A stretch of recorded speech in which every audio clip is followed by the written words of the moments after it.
وَلْتَكُن مِّنكُمْ أُمَّةٌ يَدْعُونَ إِلَى الْخَيْرِ وَيَأْمُرُونَ بِالْمَعْرُوفِ وَيَنْهَوْنَ عَنِ الْمُنكَرِ وَأُولَئِكَ هُمُ الْمُفْلِحُونَ۔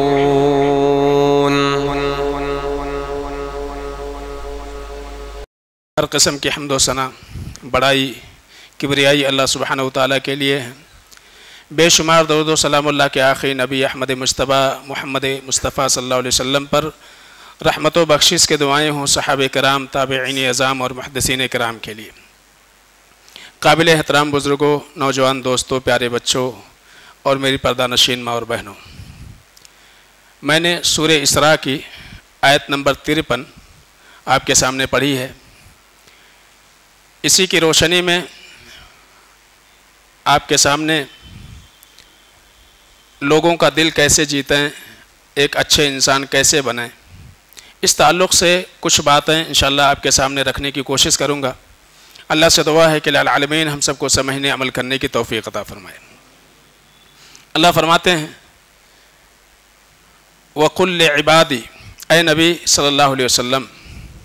آپ میرے بندوں سے کہہ دیں، یقول التی ہی احسن، کہ جب وہ آپس میں ایک دوسرے سے بات کریں، گفتگو کریں تو اچھی باتیں کریں، احسن باتیں کریں، بہتر بات کریں۔ پھر یہ کہا گیا کہ ان الشیطان ینزغ بینہم، اس لیے کہ شیطان آپس میں دشمنی ڈال دیتا ہے، یعنی زبان کی ادنا سی بے احتیاطی اور تھوڑی سی لغزش یہ آپسی اختلاف کا سبب بن جاتا ہے۔ تو اللہ فرماتے ہیں ان الشیطان ینزغ بینہم، کہ شیطان ہمیشہ اس طاق میں رہتا ہے، وہ گھات لگا کے بیٹھتا ہے کہ انسان کے زبان سے کوئی غلط بات نکلے، کچھ غلط کہہ دے اور اس سے آپس میں دشمنی اور نفرت کا بیج وہ بو دے اور اس طرح سے آپس میں دشمنی ہو جائے۔ پھر اللہ فرماتے ہیں کہ ان الشیطان کان للانسان عدوا مبینا، کہ بے شک شیطان انسان کا کھلا دشمن ہے۔ تو اس آیت میں خاص طور سے اللہ کے نبی صلی اللہ علیہ وسلم کے ذریعے سے امت کو یہ پیغام پہنچایا گیا کہ ہم اپنی زبان کا استعمال بہت ہی سوچ سمجھ کر کے کریں۔ کچھ بولنے سے پہلے سوچ لیں کہ اس کے اثرات کیا ہوں گے، اس کے نتائج کیا ہوں گے، آیا وہ ہمارے حق میں ہے، کہیں ایسا تو نہیں کہ وہ ہمارے خلاف جائے گا، کہیں ایسا تو نہیں کہ ہم اپنی زبان سے کسی کے جذبات کو مجروح کر رہے ہیں، کسی کو ٹھیس پہنچا رہے ہیں، کسی کو ہم ذلیل کر رہے ہیں، کسی کی ہم برائی بیان کر رہے ہیں۔ تو بہت سوچ سمجھ کر کے انسان کو اپنی زبان کا استعمال کرنا چاہیے، اس لیے کہ یہی زبان انسان کو تعریف کا مستحق بناتی ہے اور اسی زبان کی وجہ سے انسان قابل مذمت قرار پاتا ہے۔ تو زبان کا استعمال خاص طور سے بڑے احتیاط کے ساتھ کرنا چاہیے۔ تو اللہ کے نبی صلی اللہ علیہ وسلم کے ذریعے سے پیغام دیا گیا کہ قل لعبادی، میرے بندوں میں بات عام کر دیں، میرے بندوں کو یہ بات پہنچا دیں، یقول التی ہی احسن، کہ جب بھی گفتگو کریں، بات چیت کریں تو اچھے انداز میں کریں، اور خاص طور سے حسن اخلاق کا اور زبان کا حسن اخلاق کے ساتھ بہت گہرا تعلق ہے۔ حسن خلق یا اچھے اخلاق یا انسانیت یہ کوئی چھوٹا موضوع نہیں ہے، بلکہ ہر اچھے کام یہ حسن اخلاق میں شامل ہیں۔ ایک انسان جس قدر بھی برے کاموں سے، یعنی ہر معروف کا نام حسن خلق ہے اور ہر معصیت کا نام بدخلقی ہے، ہر گناہ کا نام بدخلقی ہے۔ تو ایک انسان اچھے اخلاق کو اپنائے اور ہر قسم کی بے ادبی اور بد اخلاقی سے اپنے آپ کو بچائے، وہی انسان سب سے بہتر انسان کہلایا جا سکتا ہے۔ اور اسی کے ذریعے سے ایک انسان اپنا گرویدہ اور اپنی محبتیں لوگوں کے دلوں میں پیدا کر سکتا ہے۔ اللہ کے نبی جناب محمد مصطفیٰ صلی اللہ علیہ وسلم کی سیرت کا جب ہم مطالعہ کرتے ہیں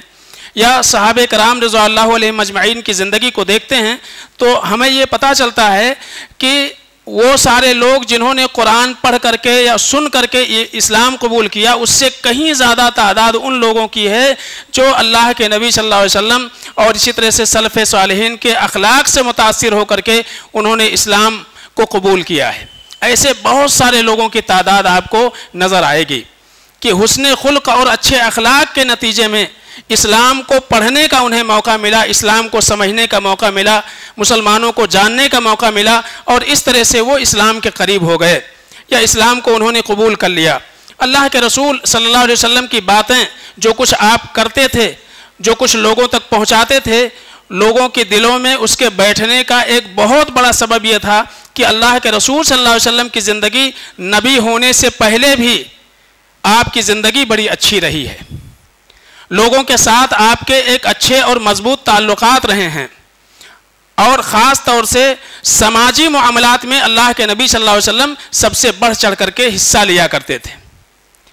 تو یہ اللہ کے نبی صلی اللہ علیہ وسلم کا کردار تھا نبوت سے پہلے بھی، اور یہی وجہ ہے کہ اسلام قبول یا نبی ہونے کے بعد اللہ کے رسول صلی اللہ علیہ وسلم جب بھی اپنی باتیں کسی کے سامنے رکھتے تھے وہ آپ صلی اللہ علیہ وسلم کا گرویدہ ہو جایا کرتا تھا، اور اسی لیے الزام لگانے والوں نے جو آپ صلی اللہ علیہ وسلم کے اوپر الزام لگایا، کہا کہ یہ تو جادوگر ہے۔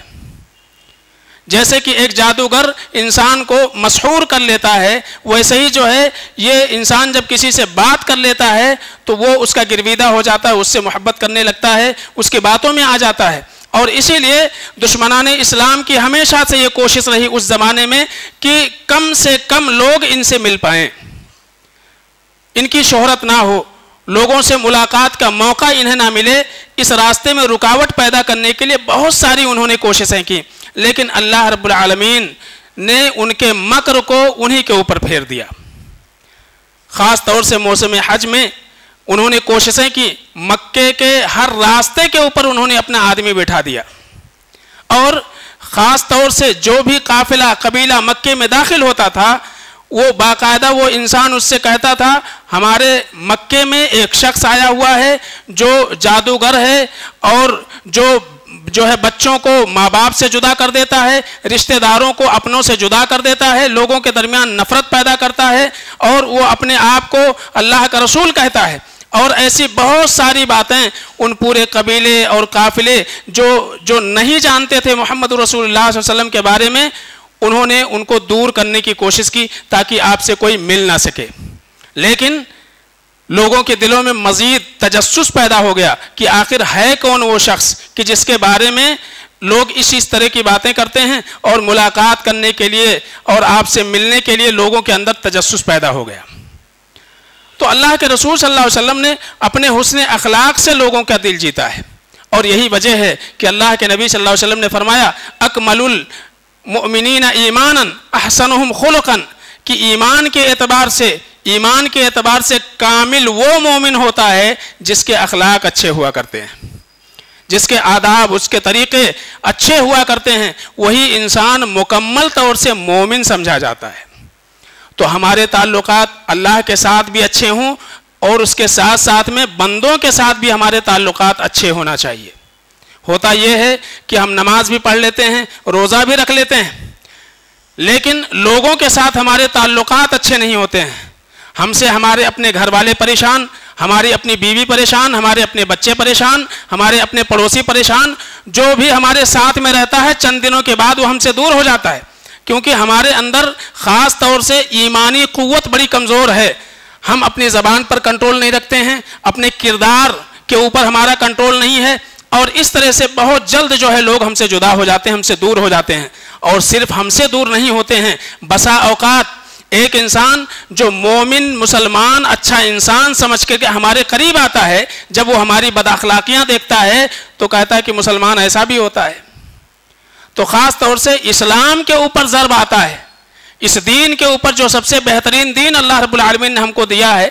یہ دین، اس دین سے نفرت کا سبب ہمارے اخلاق، ہمارے عادات و اطوار بن جاتے ہیں۔ جب ہم کسی کو دھوکہ دیتے ہیں، جب ہم کسی کے ساتھ بدعہدی کرتے ہیں، جب ہم کسی کے ساتھ برا سلوک کرتے ہیں، چاہے وہ اپنے ہوں یا غیر ہوں، اور خاص طور سے غیروں میں ہمارا جو اثر جاتا ہے، اس کی وجہ سے اسلام کے قریب آنے کی بجائے اسلام اور مسلمانوں سے ان کے دلوں میں نفرت پیدا ہو جاتی ہے۔ تو ہم چاہے اپنوں کے ساتھ رہیں، غیروں کے ساتھ رہیں، اگر وعدے کی پاسداری اپنوں سے ضروری ہے تو غیروں سے بھی ضروری ہے، اگر عہد کی پابندی اپنوں سے بھی ضروری ہے تو غیروں سے بھی ضروری ہے، اگر سچائی پر مداومت اور ہمیشگی برتنا اور جھوٹ سے پرہیز کرنا یہ اپنوں کے ساتھ ضروری ہے تو غیروں کے ساتھ بھی ضروری ہے۔ ایسا نہیں ہے کہ اپنا مسلمان بھائی ہے تو اس کے ساتھ ہم عدل و انصاف سے کام لیں اور کوئی غیر ہے تو اس کے ساتھ ہم بے انصافی کریں، یہ بھی جو ہے ایک اچھے انسان کا طریقہ نہیں ہو سکتا ہے۔ اللہ کے رسول صلی اللہ علیہ وسلم نے فرمایا ان من احبکم الی واقربکم منی مجلسا یوم القیامہ احاسنکم اخلاقا، یاد رکھو قیامت کے دن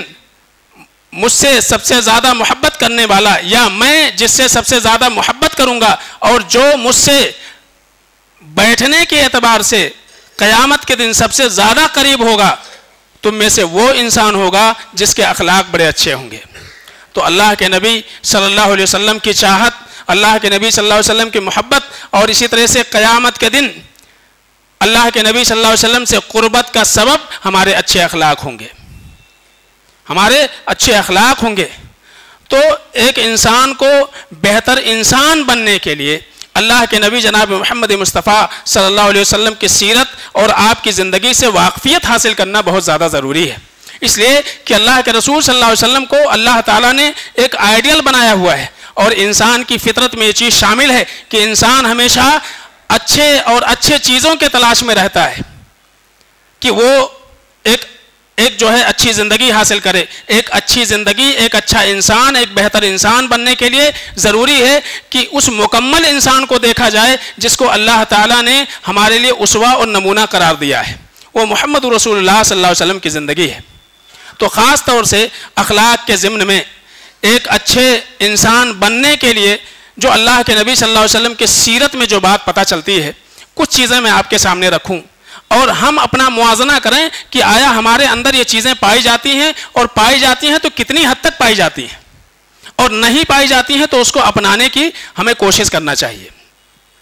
اس لیے کہ اخلاق ایک ایسی خوبی ہے کہ فطری طور سے اللہ رب العالمین نے ہر انسان کے اندر کچھ خوبیاں رکھ دی ہوئی ہیں، اس کو جلا کی ضرورت ہے، اور کچھ چیزیں ایسی ہیں کہ جن کو محنت کر کے ہم کو حاصل کرنا پڑے گا۔ اگر ہمارے اندر ہمارے جو جذبے ہیں، ہم بہت جلدی غصہ ہو جاتے ہیں، اپنے غصے کے اوپر کنٹرول کرنا پڑے گا۔ تو ہمارے اندر جتنی بھی بد اخلاقیاں ہیں ان کو اس کے اوپر محنت کرنی پڑے گی، کوشش کرنی پڑے گی۔ اگر ہماری زبان سے جھوٹ نکلتا ہے، ہماری زبان سے غیبت نکلتی ہے، ہماری زبان سے چغلیاں نکلتی ہیں، تو اس کے اوپر قابو اور کنٹرول پانا ہوگا انسان کو۔ تو کچھ چیزوں کے لیے محنت کرنی پڑے گی ہم کو، اور کچھ چیزیں ایسی ہیں کہ اچھے لوگوں سے سیکھنا پڑے گا۔ اچھا انسان آپ کے سماج کا، آپ کے معاشرے کا، صحابہ کی زندگی، صحابہ کی سیرت، نیک لوگوں کی زندگی، ان کو پڑھ کر کے ان جیسا اپنے آپ کو بنانے کی کوشش کرنی پڑے گی۔ تو یہ سارے راستے ہیں، سارے اسلوب ہیں کہ جس سے ہم ایک اچھے انسان، ایک بہتر انسان بن سکتے ہیں۔ اللہ کے رسول صلی اللہ علیہ وسلم نے ایک مرتبہ کہا تھا اولا ادلکم علی شیء اذا فعلتموہ تحاببتم افشوا السلام بینکم، کہا کہ اے لوگو کیا میں تمہیں ایسی بات نہ بتاؤں، ایسا کام نہ بتاؤں کہ کرنے لگو گے تو آپس میں محبت کرنے لگو گے، کرنے لگو گے وہ کام تو آپس میں محبت کرنے لگو گے۔ اللہ کے نبی صلی اللہ علیہ وسلم نے فرمایا افشوا السلام بینکم، اپنے درمیان سلام کو عام کرو، اپنے درمیان سلام کو عام کرو۔ سلام میں پہل کرنا یہ حسن اخلاق کی سب سے بڑی دلیل ہے۔ بسا اوقات ہم انتظار کرتے رہتے ہیں کہ سامنے والا ہم کو سلام کرے، وہ سلام ٹھوکے، ہم کو سلام نہ کرنا پڑے، کیونکہ ہم یہ سوچتے ہیں کہ ہم سلام کر دیں گے تو ہماری عزت جو ہے کم ہو جائے گی، ہم چھوٹے ہو جائیں گے۔ اللہ کے رسول صلی اللہ علیہ وسلم بچوں کے پاس سے بھی گزرتے تھے تو آپ انہیں سلام کرتے تھے، اور یہی وجہ ہے کہ جب آپ نے بچوں کو سلام کرنا شروع کیا تو بعد میں وہی بچے آپ کو سلام کرنے لگے۔ تو یہ طریقہ ہوتا ہے، ہم باہر دوسروں سے ملتے ہیں، ان سے سلام کرتے ہیں، لیکن اپنے گھر میں داخل ہوتے ہیں، اپنے بیوی کو سلام کرنے سے شرم محسوس کرتے ہیں، اپنے بچوں کو سلام کرنے سے شرم محسوس کرتے ہیں، ماں باپ کو سلام کرنے سے شرم محسوس کرتے ہیں۔ تو سلام کو عام کرنا ہے، یہ سلام ایک دعا ہے جس کے مستحق اگر دوسرے ہیں اس سے کہیں زیادہ ہمارے اپنے ہیں کہ ہم ان کو سلام کریں۔ ہم موبائل پر بات کرتے ہیں، ہمارے باتوں کی شروعات ہی سلام سے ہونی چاہیے۔ تو سلام میں پہل کرنا یہ حسن اخلاق کی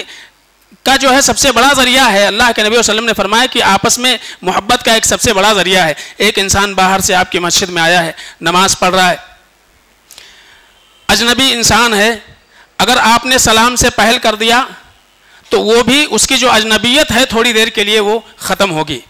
کہیں نہ کہیں آپ نے سلام کر لیا, خیر و خیریت پوچھ لی, ممکن ہے کہ کچھ ضرورت سے آیا ہو, کہیں جانا ہے, کوئی ایڈریس پہ پہنچنا ہے, اس کو نہیں معلوم ہے, مسجد میں آیا, وہ سوچتا ہے یار پوچھوں کس سے. لیکن اگر وہ آپ کے قریب ہے, آپ نے سلام سے پہل کر لیا, تو یقیناً کہیں نہ کہیں آپ کے تئیں اس کے دل میں ہو جائے گا کہ یہ بہتر انسان ہے, اس سے میں پوچھ سکتا ہوں, اس کے سامنے اپنی ضرورتیں میں رکھ سکتا ہوں. تو اللہ کے رسول صلی اللہ علیہ وسلم فرماتے ہیں کوئی معمولی چیز نہیں ہے, جملہ بڑا چھوٹا ہے, لیکن ایک اچھا انسان بننے کے لیے یہ کردار اپنے اندر لانا پڑے گا کہ ہم سلام میں پہل کرنے والا بنائیں, سلام میں پہل کرنے والا بنائیں. چاہے وہ چھوٹے ہوں بڑے ہوں, وہ الگ مسئلہ ہے کہ ایک ادب بتایا گیا کہ بڑے چھوٹے کو سلام کریں, چھوٹے بڑے کو, چلنے والا جو ہے سوار جو ہے وہ چلنے والے کو سلام کرے, وہ اپنی جگہ پر ہے, لیکن سلام میں پہل کرنا یہ اللہ کے رسول صلی اللہ علیہ وسلم کا طریقہ تھا. تو سلام میں پہل کرنا چاہیے. اور اسی طرح سے دوسری چیز یہ ہے کہ جب بھی آپ کسی سے ملیں تو مسکراتے چہرے کے ساتھ ملیں. اس میں آپ کا کوئی پیسہ خرچہ نہیں ہوتا ہے, جیب خالی نہیں کرنی پڑتی ہے, بلکہ آپ مسکراتے چہرے کے ساتھ کسی کا سامنا کر لیں تو اس میں کیا برائی ہے.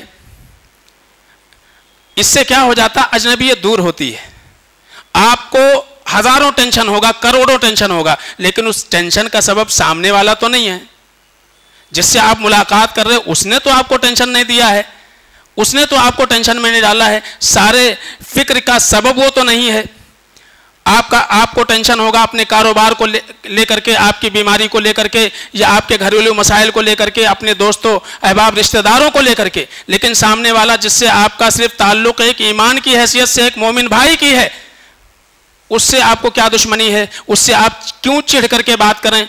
اور اس سے کیوں جو ہے ایسے ملیں کہ آپ کے چہرے کے اوپر جو ہے درستگی پائی جائے, سختی پائی جائے, کہ وہ بات کرنے سے بھی گھبرائے آپ سے.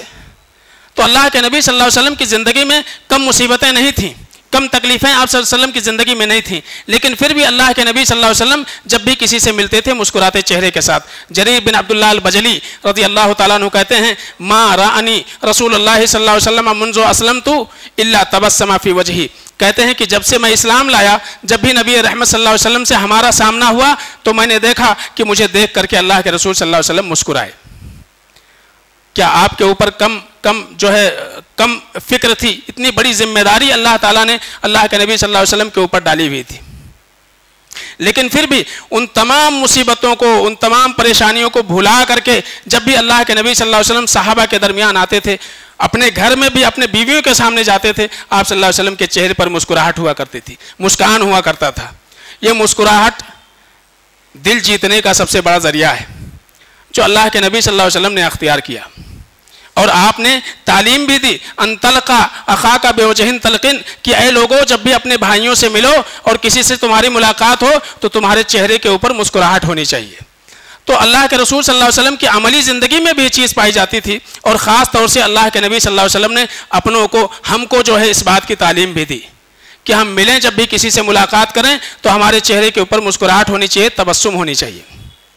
وہ مسکراہٹ ذلت والی نہیں, وہ واقعی اپنوں سے ملنے کی خوشی میں انسان کے اوپر مسکراہٹ. کبھی کبھی دیکھ کے آدمی مسکراتا ہے مذاق اڑانے کے لیے, تو ایسا بھی نہیں ہونا چاہیے. تو یہ جو ہے ایک اچھے انسان کی پہچان ہے, ایک باادب انسان کی علامت ہے کہ ایک انسان ملے تو سلام سے پہل کرے اور مسکراتے چہرے کے ساتھ ملے. اور اسی طرح سے خیر خیریت دریافت کرنا, اگر وقت ہے تو خیر خیریت دریافت کیجئے. کیا حال ہے, آپ کیسے ہیں, گھر والے کیسے ہیں, آپ کے بال بچے کیسے ہیں, تو آپ سوال کر کیا چل رہا ہے. اگر اسٹوڈنٹ ہے تو آپ اس سے پوچھیں تعلیم کیا چل رہی ہے, کاروباری ہیں تو کاروبار کیسا چل رہا ہے. پوچھنے میں کیا جاتا ہے آپ کا. تو اس سے کیا ہوتا کہ اجنبیت ختم ہوتی ہے, اور سامنے والے کو لگتا ہے, محسوس ہوتا ہے کہ یہ بھائی ہمارا ہمدرد ہے. تو ہمدردی کا جذبہ انسان کے اندر پیدا ہوتا ہے. تو خیر خیریت دریافت کر لینا, پوچھ لینا. آپ دیکھیے عبد الرحمن بن عوف رضی اللہ, مدینہ ہی کے رہنے والے ہیں, اللہ کے نبی صلی اللہ علیہ وسلم بھی مدینہ میں تھے. مدینہ کوئی بہت بڑی آبادی نہیں تھی اس وقت مدینہ کی, ابتدائی اسلام مسلمانوں کی تعداد بہت کم ہے. حضرت عبد الرحمن بن عوف رضی اللہ تعالیٰ عنہ کہتے ہیں ایک دن اللہ کے نبی صلی اللہ علیہ وسلم سے جب ہماری ملاقات ہوئی ہمارے کپڑے کے اوپر خوشبو کے نشانات تھے. تو اللہ کے نبی صلی اللہ علیہ وسلم سے جب ہماری ملاقات ہوئی تو آپ نے کہا کہ مہیم، اے ابو عبد الرحمن کیا حال ہے، کیا بات ہے، آپ کے کپڑے کے اوپر نشان دکھ رہا ہے خوشبو کی، کیا وجہ ہے؟ کہ اللہ کے رسول میں نے ایک انصاری عورت سے نکاح کر لیا ہے. آپ نے فرمایا ما سقطا الیہا، آپ نے مہر میں کیا دیا ہوا ہے؟ تو آپ نے کہا نواتم من ذہبن، میں نے گٹھلی کے برابر سونا دیا ہوا ہے مہر میں. آپ نے کہا اولی مولو بشاتن، ولیمہ کرو، اگر اللہ توفیق دے ایک بکری کیوں نہ ذبح کر ڈالو ولیمے میں. تو اللہ کے رسول صلی اللہ علیہ وسلم ملتے ہیں، خیر خیریت پوچھتے ہیں. یہ اللہ کے نبی صلی اللہ علیہ وسلم کا طریقہ تھا. یہاں تک کہ اگر بہت دنوں میں وہ اللہ کے نبی صلی اللہ علیہ وسلم کی نگاہ اپنے ساتھیوں پر ہوتی تھی، جب کسی کو دیکھتے تھے بہت دنوں سے کوئی دکھائی نہیں دے رہا ہے تو کبھی کبھار اللہ کے نبی صلی اللہ علیہ وسلم صحابہ سے ان کے بارے میں پوچھتے تھے اور پتا کرنے کے لیے کہیں ایسا تو نہیں کہ بیمار پڑ گئے، کہیں ہاسپٹل میں ایڈمٹ ہو گئے، کسی حادثے کے شکار ہو گئے. تو اللہ کے رسول صلی اللہ علیہ وسلم جو لوگ غیر حاضر ہوتے تھے ان کی بھی خبر گیری کیا کرتے تھے. ایک صحابی حضرت ثابت بن قیس رضی اللہ تعالیٰ عنہ کئی دنوں سے مسلسل اللہ کے نبی دیکھ رہے تھے کہ دکھائی نہیں دے رہے ہیں، ملاقات نہیں ہو رہی ہے. تو اللہ کے نبی صلی اللہ علیہ وسلم نے ایک صحابی کو بھیجا کہ جا کر کے دیکھو ان کے گھر پہ مسئلہ کیا ہے، کہیں کوئی پریشانی تو نہیں ہے، اگر ہے تو دور کریں گے مل کر کے. گئے، ان کی بیوی نے کہا وہ گھر میں کونے میں اندر بیٹھے ہوئے اندھیرے میں. گئے وہاں پہ سلام کیا، کہا کیا بات ہے آپ آ نہیں رہے ہیں؟ اللہ کے نبی صلی اللہ علیہ وسلم نے آپ کے خیر خیریت کے لیے ہم کو بھیجا ہے. کہا کہ نہیں بیمار وغیرہ نہیں ہوں، کوئی پریشانی نہیں ہے، الحمدللہ سب اللہ کا شکر ہے. لیکن مسئلہ سب سے بڑا یہ ہے کہ قرآن میں اللہ تعالیٰ نے ایک آیت نازل کی ہے، یا ایھا الذین آمنوا لا ترفعوا اصواتکم فوق صوت النبی، کہ اے ایمان والو نبی کے آواز پر اپنی آواز اونچی مت کیا کرو. اور مسئلہ یہ ہے کہ میری آواز بڑی اونچی ہے. آگے اللہ نے فرمایا ان تحبط اعمالکم انتم لا تشعرون، ایسا نہ ہو کہ بے سمجھی میں تمہارے پورے اعمال برباد ہو جائیں. میری آواز ہے اونچی، فطرتاً اللہ نے ہماری آواز ایسی بنائی ہے، جب بھی نبی سے بولتا ہوں تو بڑی اونچی آواز میں جاتی ہے. مجھے ڈر ہے کہ آپ کی مجلسوں میں جاؤں گا ہمارے پورے اعمال ضائع ہو جائیں. اللہ کے رسول صلی اللہ علیہ وسلم کے پاس آئے، انہوں نے پوری بات بتائی. اللہ کے نبی نے پھر پیغام بھیجا، کہا جاؤ ان کو بلا کر کے لاؤ اور ان سے یہ کہنا انک لست من اہل النار ولکن من اہل الجنہ. کہا جا کر کے کہو کہ نبی نے یہ کہہ کر کے بھیجا ہے کہ تم جہنمی نہیں ہو، تم تو جنتی ہو، تم جنتی ہو. یہ اللہ کے نبی صلی اللہ علیہ وسلم نے حضرت ثابت بن قیس رضی اللہ تعالیٰ عنہ کو خبر بھجوائی. پھر وہ مجلس میں آنا شروع ہو گئے. تو خیر خیریت دریافت کرنا، اور خاص طور سے جب سامنے والا آپ سے مخاطب ہو تو اس کی پوری بات توجہ کے ساتھ سننا، اس کی پوری بات توجہ، آپ کا چہرہ اس کی طرف ہو، سامنے والوں کو احساس دلائے کہ واقعی آپ اس کی بات توجہ کے ساتھ سن رہے ہیں. آپ سنیے، اس کی پوری بات مکمل سنیے. آپ چاہے جائے کہ آپ کو اس بات کا علم ہو پھر بھی آپ کو سننا چاہیے. ایسا معاملہ آپ کا اپنوں کے ساتھ ہی نہیں رہا بلکہ غیروں کے ساتھ بھی اللہ کے نبی صلی اللہ علیہ وسلم کا معاملہ یہی رہا. عتبہ بن ربیعہ، مشرکین نے اپنے جانب سے کچھ مطالبات دے کر کے اللہ کے نبی صلی اللہ علیہ وسلم کے پاس بھیجا. وہ آئے، بیٹھے، وہ بیٹھا عتبہ بن ابی ربیعہ. اللہ کے نبی صلی اللہ علیہ وسلم نے کہا کہ قل یا ابا الولید اسمعوا، اے ابو الولید آپ بات کیجئے، میں آپ کی بات کو سن رہا ہوں. پوری بات جو کچھ ان کو کہنا تھا اس آدمی نے کہا. اس کے بعد جب وہ خاموش ہوا تو اللہ کے نبی صلی اللہ علیہ وسلم نے فرمایا او قد فرغت یا ابو الولید، اے ابو الولید کیا تم اپنی بات سے فارغ ہو گئے، آپ کی باتیں ہو گئیں؟ کہا کہ ہاں. تو انہوں نے کہا فاسمع منی، اب میری بات سنو. تو اللہ کے رسول صلی اللہ علیہ وسلم کا طریقہ یہ تھا کہ جب آپ سے کوئی مخاطب ہوتا تھا، ایک بچہ ہی کیوں نہ صحیح، وہ آپ سے مخاطب ہو رہا ہے، توجہ کے ساتھ، شفقت کے ساتھ اللہ کے نبی صلی اللہ علیہ وسلم ان کی باتیں سنتے تھے. تو آپ کے اپنے دوست، اپنے گھر والے، آپ کے بال بچے، ایک چھوٹا بچہ وہ آپ سے مخاطب ہو رہا ہے، آپ سے کوئی بات کر رہا ہے، آپ کی ذمہ داری ہے کہ آپ توجہ کے ساتھ اس کی باتیں سنیں. یہ ایک اچھے انسان کی پہچان ہے. اور اسی طرح سے جب ایک مومن بھائی کے ہاں خوشی ہو تو نہ صرف یہ کہ اس کی خوشی میں ہم شریک ہوں بلکہ قابل مبارکباد کوئی عمل ہے تو مبارکباد بھی دیں اس کو. ایسا نہیں ہے کہ اس کی خوشی سے ہم دکھی ہو جائیں، ایک مومن کا طریقہ نہیں ہے. بلکہ جب بھی کوئی نعمت اللہ رب العالمین دے کسی مومن بھائی کو، وہ خوش ہو رہا ہے اور خوشی سے جو ہے آپ کو وہ بتا رہا ہے، تو آپ کی ذمہ داری ہے کہ آپ اس کی خوشی میں شریک ہوں اور اپنی خوشی کا اظہار کریں، مبارکبادی دیں، مبارکبادی پیش کریں اس کے لیے۔ اللہ کے نبی صلی اللہ علیہ وسلم نے فرمایا اذا راى احدكم من اخيه ما يعجبه فليدع له بالبركه، کہ جب تم میں سے کوئی انسان اپنے کسی بھائی پر کوئی نعمت دیکھے جو اس کو اچھی لگے اور مومن بھائی وہ نعمت پا کر کے خوش ہو، تو آپ کی ذمہ داری ہے فَلْيَدْعُ لَهُ بِالْبَرَكَةِ، تو اس بھائی کے لیے برکت کی دعا کریں، اس سے حسد کے شکار نہ ہوں، اس کے نعمتوں کے زوال کی تمنا نہ کریں، اس سے چھن جانے کے بارے میں آپ نہ سوچیں، بلکہ اس کے لیے برکت کی دعا کریں۔ یہ بڑا مشکل کام ہے، تو اس کے خوشی میں شریک ہونا اور خاص طور سے اس کے لیے برکت کی دعا کرنا۔ اور اسی طرح سے اگر وہ مصیبت میں ہے، تکلیف میں ہے، آپ کی ذمہ داری ہے کہ تسلی بھرے کلمات کہیں، ہو سکے اس مصیبت میں اس کو مال کی ضرورت ہے تو خالی جملے کہہ کر کے نہ وہاں سے نکل جائیں، بلکہ اگر آپ کر سکتے ہیں تو مالی اعتبار سے اس کی مدد بھی کریں۔ بیمار پڑا ہوا ہے، کسی پریشانی میں ہے، کسی حادثے کا شکار ہو گیا ہے، سارے لوگ جا رہے ہیں اور اس کو تسلی دے کے آ جا رہے ہیں، اس کی اصل ضرورت تو پوری ہی نہیں ہو رہی ہے۔ تو خاص طور سے اللہ کے نبی صلی اللہ علیہ وسلم سے پوچھا گیا کہ افضل اعمال کیا ہے، تو آپ نے کہا ادخالک السرور علی المومن، کہ ایک مومن کے دل کو خوش کر دینا، اس سے افضل عمل کوئی نہیں ہے۔ وہ مصیبت میں ہے، وہ امید لگائے بیٹھے ہمارے مومن بھائی آئیں گے تو ممکن ہماری جو مالی ضرورت ہے وہ پوری ہو جائے ان کے ذریعے سے، آپ آ رہے ہیں اس کو تسلی بھرے کلمات بول کر کے نکل جا رہے ہیں۔ آپ کی ذمہ داری ہے کہ اگر آپ پتہ کریں مالی اعتبار سے اگر وہ پریشان ہے تو اس کی پریشانی کا حل صرف ذبح خرچی سے نہیں ہو سکتا ہے، بلکہ جیب بھی ڈھیلا کرنا پڑے گا، آپ کو تھوڑی مدد بھی کرنی پڑے گی، جو بھی ہو سکے آپ سے اتنا آپ اس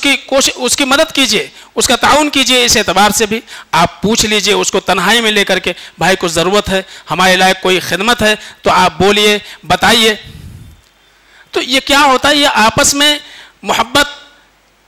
کا جو ہے سبب ہے، اور خاص طور سے ایک اچھے انسان کی پہچان ہے۔ یہی چیزیں اللہ کے نبی صلی اللہ علیہ وسلم کی زندگی میں آپ کو دیکھنے کو ملیں گی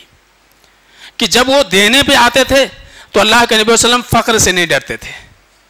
کل کیا ہوگا، کل ہمارے پاس کچھ بچے گا کہ نہیں بچے گا، اس کا خوف اللہ کے نبی صلی اللہ علیہ وسلم کو نہیں ہوتا تھا۔ اور یہی وجہ تھی کہ اسلام سے قربت کا سبب بن گیا اللہ کے نبی صلی اللہ علیہ وسلم کا یہ سارا طریقہ۔ تو صرف ذبح خرچی سے کہیں کام نہیں چلتا ہے، کہیں جیب بھی ڈھیلی کرنی پڑتی ہے، کہیں کچھ خرچ بھی کرنا پڑتا ہے، کچھ دینا بھی پڑتا ہے، مدد بھی کرنی پڑتی ہے، تو چاہے وہ ہمارے اپنے رشتہ دار ہوں یا نہ ہوں، ہمارا اپنا مصلی ہو اور ہمارے اپنے ملنے ملانے والے ہوں،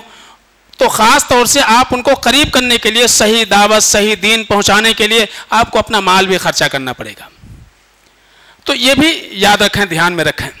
تو ضرورتوں کی تکمیل، مصیبتوں میں ان کا خیال رکھنا، یہ ساری چیزیں ایک مومن کے لیے ضروری ہیں۔ اور خاص طور سے اللہ کے رسول صلی اللہ علیہ وسلم نے فرمایا ما من مؤمن یعزی اخاہ بمصیبت